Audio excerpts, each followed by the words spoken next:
All right, you want to hit this Marc Maron topic? Oh yeah, him and Bert. It's interesting. We talked about this a while back. You remember where Bert wrote off Maron, basically talking to the podcast.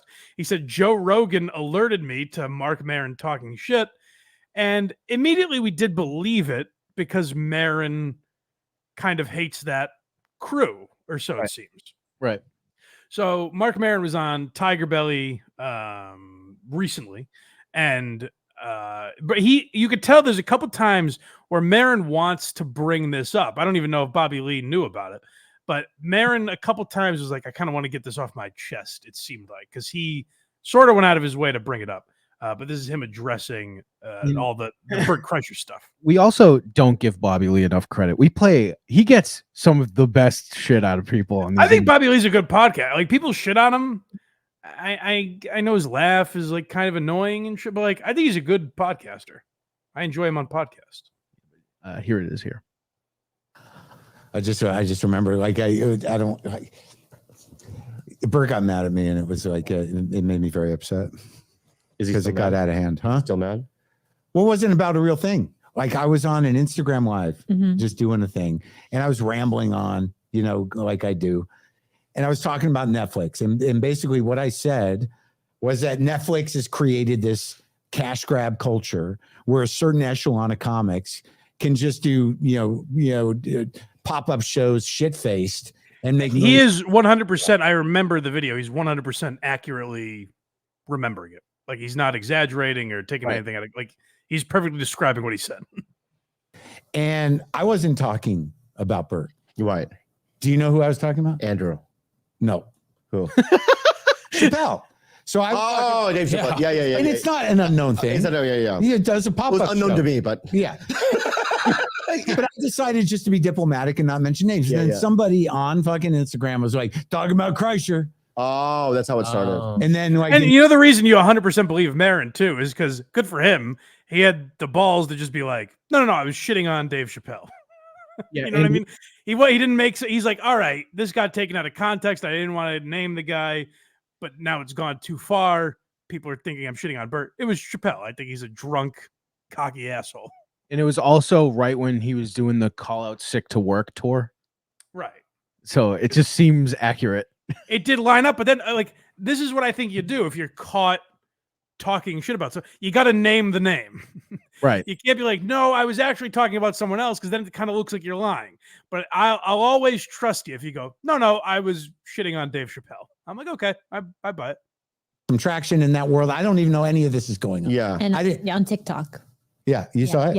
Yeah. So I had no idea any of this is going on. Wow. And then I'm flipping through the stuff, and I saw Bert at the Comedy Store, before I knew anything, and he was like so shut down and weird. I'm like, what's going on? You good? He's like, yeah. And I'm like, what the fuck? Wow. Why, Bert? You never see Bert like that. Yeah. And then I'm scrolling and I see him on a podcast saying like, there's this guy who we were friends. If he's been on my show, I've been on his show, and like he said some shit, and Rogan got in my ear and said he's not your boy and all this, and his name rhymes with, and I'm like, oh my God, how did this happen? Yeah. Right. So then I'm like, this is crazy, and so I call Bert, and I'm like, dude, I wasn't talking about you. Wow. This is an instance where Rogan was the gossipy little oh, Bert, they're talking about you. Like, Rogan was actually the instigator. That doesn't seem like his character necessarily, but I think Maron has taken enough shots at Rogan that Rogan pretends that stuff never bothers him. He doesn't look at stuff online, all that.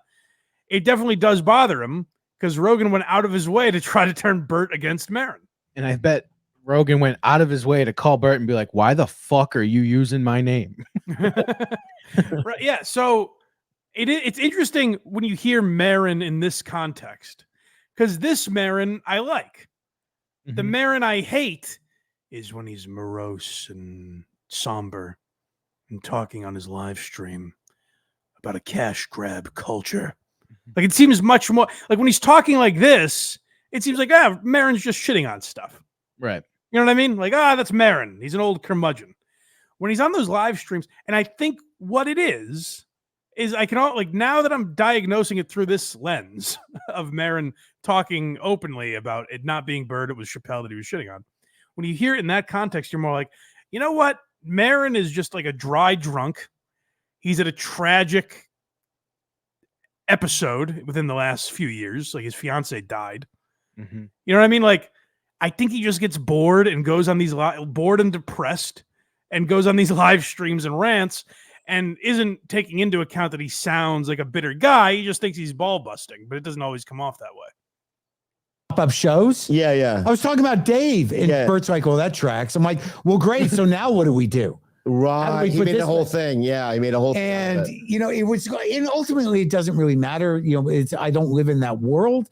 But you do. But it was just so upsetting. Yeah. That somebody had clipped it for TikTok.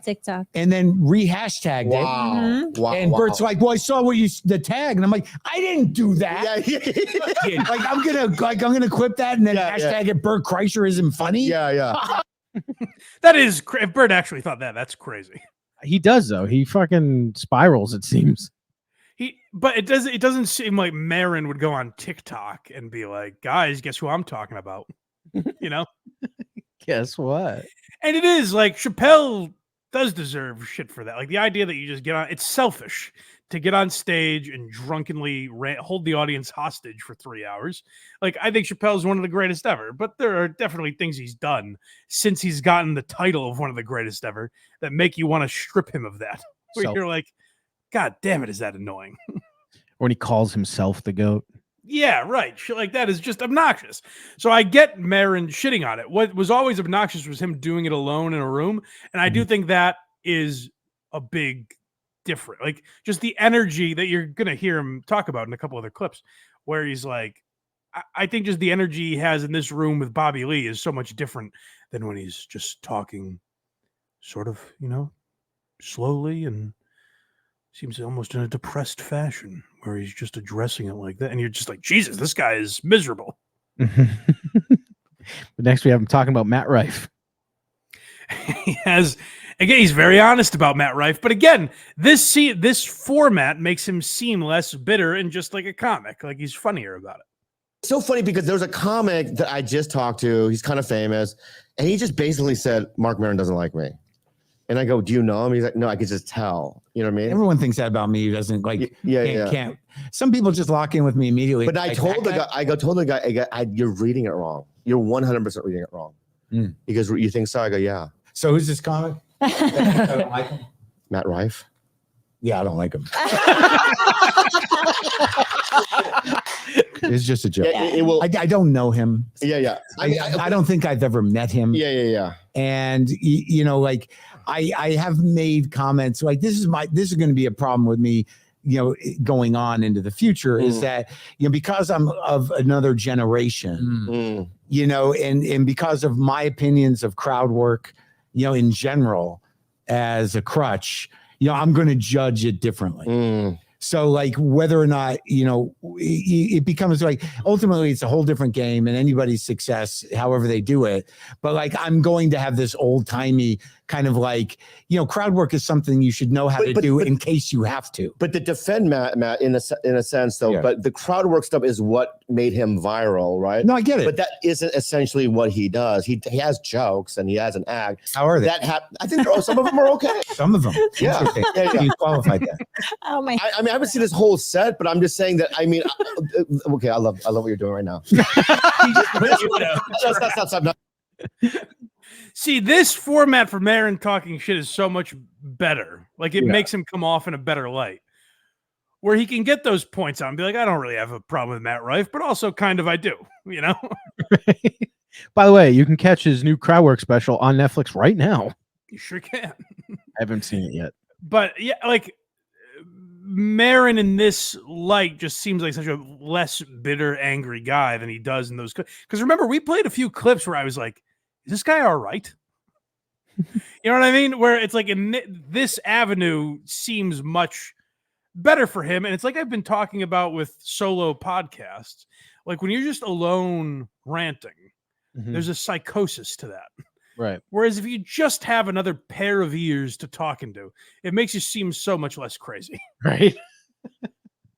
Next, we got Mark's opinions. Yeah, so this is him kind of addressing that, like what people think of, and again, like I said, this to me made me think, because for a few years there, I was like, is Maron, is he suicidal? Is he a bitter, angry guy? Why is he like that? This version of Maron, like I would like a Maron podcast talking shit about comics if this is the tone. You know what I mean? Yeah. The other guy that was just bitching, it seemed like he had been surpassed by Rogan. Like Maron was the #1 podcast for a while, and Rogan kind of flew by him. And it seemed like he was jealous and bitter. Whereas this is a guy who's just like making good points and seems rational about it. And so he, and he's also, I know he's hot right now and all that, but he's a very sensitive guy. Where else? And he wants to be accepted by the community. Yeah. Yeah. Yeah. I don't have anything to like, I have nothing personal against that. Okay, good. Yeah. Do you know what I mean? Yeah. And ultimately, none of it, like, here's the thing is that because of this culture we live in, everybody wants to, cause trouble and pit people against each other or whatever. And, certainly I talk about comedy in a certain way, and there are certain problems I have about where it's at now. Oh, is that it? Yeah, that's it. Yeah, well, he's right, like, and that's what I was addressing before, where I was like, he has these opinions that make him come off bitter and angry, but he addresses that. And I'm like, oh, okay, maybe he's not losing his mind the way it seemed. Right. Because this has happened a couple times with Maron. I forget what podcast he was on a couple months ago, where I was like, boy, I hear him there and he seems totally fine. But we were watching our boy, Lieutenant Kirk was sending me a lot of his like Instagram lives and stuff that he was doing, where he's just he's like, Chappelle and Rogan are the problem with America, and like, he hates Andrew Schultz, Chappelle, and Rogan. And it seemed like this drum he was banging, and no one gave a fuck. Whereas this is like, oh, okay, he's making relevant points that I understand now. So I was glad to hear him talk about it in that way with Bobby Lee. This is we have one more clip from this show. Okay. Cultural phenomenon. Oh yeah, so this is him, and he's kind of he's like, I have some points about Rogan, and maybe they're wrong. Like he's kind of addressing it head on in a more reasonable fashion here. Like I just, the real challenge of it is I just have to be okay with that. But the problem with me is when something becomes a cultural phenomenon, that is fair game for criticism and jokes. Okay. Right? Yeah. But the bottom line is when they become a cultural phenomenon, a lot of times it's like, yeah, but it's just that guy and you know that guy. Yeah.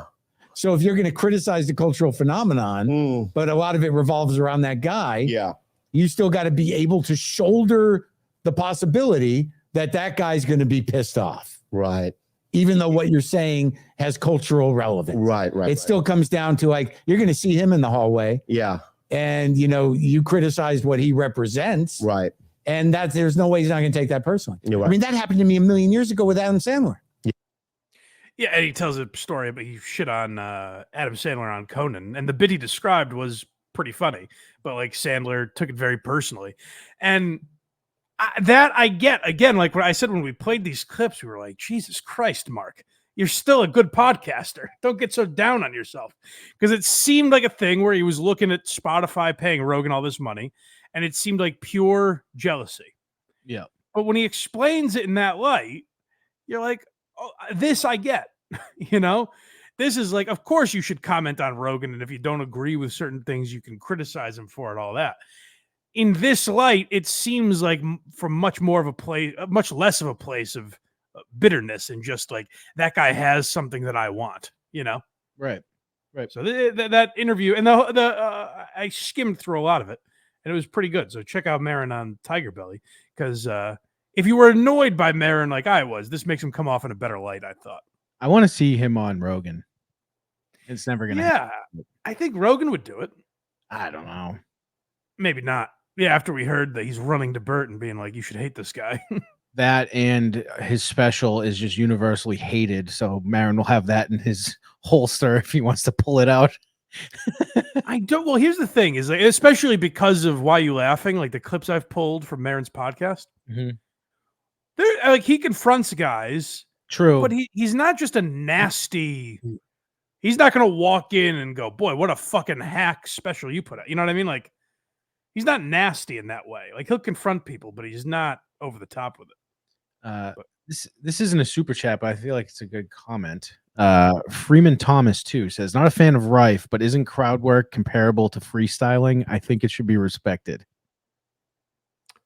Yeah, respected for what it is. Yeah, but like here's the thing: when I walk, like I don't get. Here's what I don't get about Matt Rife, and I'm fine with him. I'm not like fuck him for being so famous. But the thing I've always talked about with Matt Rife is like, I just don't get it when they're like his crowd work is amazing. I watch it, and to me, like he's quick on his feet and personable. He's a good talker. He's charismatic. But I've never found a clip that I've been like, oh my God, that's hysterical. Sam Morril or Big J crowd work kills his.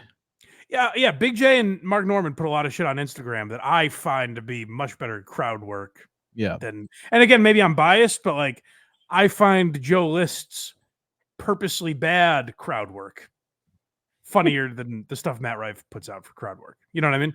Did you see the Netflix one yet? No. Me either.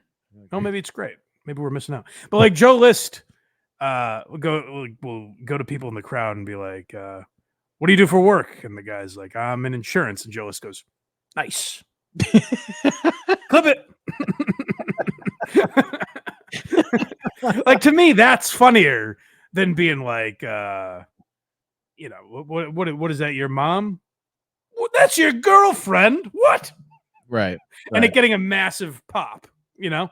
I always refer to this one, but there's like, he comes out and there's a guy with like glitter on his eyelids. And he's like, let me guess, gay. Right. Everyone's like, and it's like, I don't have a problem with that. Yeah. I just don't know why it makes you the most famous comic in America. I have no idea. Like that's the disconnect that I don't get. He's got dimples. He's a cute boy. Yes. Yeah. Go to blindmike.net for everything Blind Mike. Look at me. I did it. Kragers did it.